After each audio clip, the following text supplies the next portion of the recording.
This video is sponsored by Tunnels.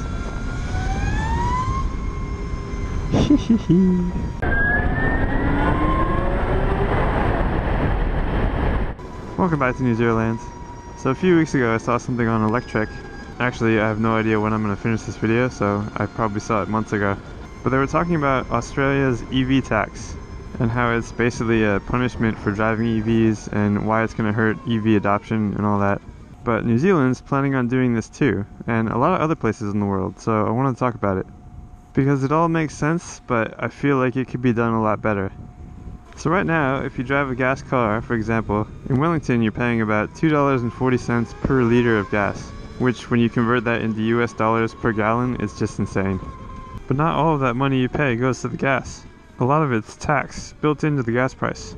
About $1.30 of that $2.40 that you pay goes to taxes. That's over half. And actually, because I looked it up, there's this cool graph online that you can check out. The gas itself only makes up 27% of that $2.40, which is 64 cents. 64 cents per liter is what your gas is worth, not $2.40. So over half of that money goes to taxes, and then the rest of it goes to shipping and import fees, because just about all the gas you buy at the pump comes from overseas, and you have to transport it there. Anyway, back to that graph, 38% of the gas price goes to road tax, which makes sense. You're using the gas to drive on the road, so that's kind of the easiest way to get the money from you to pay for road maintenance and all that stuff.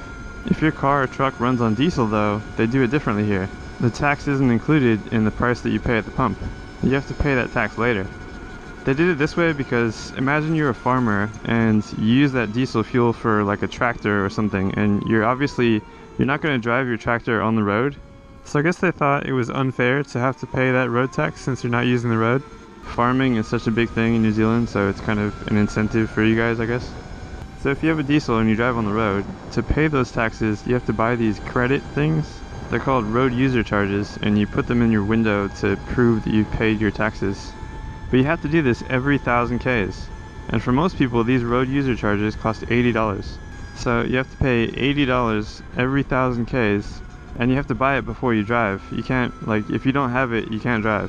For people watching this in the US, imagine having to buy a piece of paper to be allowed to drive 600 miles, and you have to do this every 600 miles. I know some people that drive 600 miles every week, so it's kind of insane, but that's just to set the stage and explain how things work here. So the weird dilemma that we're in with electrics is that electric vehicles don't need gas, right? So we're not paying any road tax at the pump, because we're not going to the pump. But since with diesels there's already a system in place where you can pay the tax separately, the idea is that we could just do that. But as an incentive to go electric, New Zealand decided that if you drive an EV, you're exempt from paying this tax. They did this to help make EVs more affordable so more people can make the jump to electric. Because at the end of the day, we all have to eventually go electric, you know, like for our health, for air quality, for the world, climate change, all that stuff. So that's New Zealand's way of supporting the overall transition to electric. No road tax for EVs, but unfortunately it couldn't last forever. So starting next year, road user charges are kicking in for EVs too, and everybody's losing their minds. Okay, there's a lot to unpack here, but I want to start by saying I'm not against paying taxes. It's not a money thing. I didn't go electric to save money. Obviously I'm riding one of the most expensive bikes. There are a whole lot cheaper bikes out there that I could have gotten. And I love roads. I have a winding road sign tattoo on my wrist. So if paying taxes means I'm supporting the building and maintaining of these roads, then I'm all for it.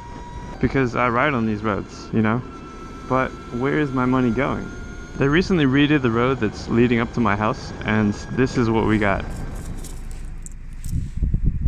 When you think your tax dollars are paying for this, and you're actually getting this. My carbon. I mean, come on guys, if you're gonna do it, why not do it right? Chip seal like this just chews up our tires and it's dangerous to ride on. And think about the carbon fiber. Back in the US, my dad used to pave roads before he retired. He probably did it for about 30 years. And when I showed him photos of what the roads look like here, he was shocked that they just leave it like this. So that's one question I have. You know, you want us to pay taxes, but where is that going? So I did a lot of thinking about this, and I have two suggestions. If anybody's watching this that happens to be in the government or city council or whatever, I know that's not likely, but just in case. So the first idea is, if you really want us to go electric, get our road tax from gas and diesel. Which is to say, raise their tax and keep EVs exempt. I mean, I can't think of a better motivator to go electric than insane gas prices. Basically, tax internal combustion engines out of existence. Although, I'm sure people would riot in the streets if this happened. But my other idea is, since our money obviously isn't going into improving road quality here, why not put it towards improving the charging infrastructure? Like, our taxes could go straight to building more fast charging stations. I feel like that's even more of an incentive to go electric than saving money, because you'd never have to worry about where to charge. There would be charging stations all over the place.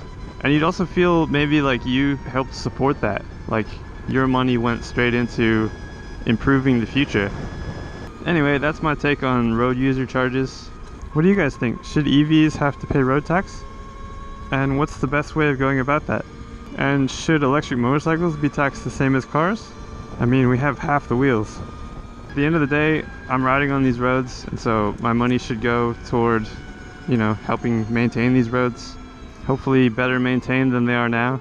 But people still need some kind of incentive to help them go electric, so yeah, I'm interested to hear what you guys think. Alright, I'm heading home, so thanks for watching, and I'll see you guys next time.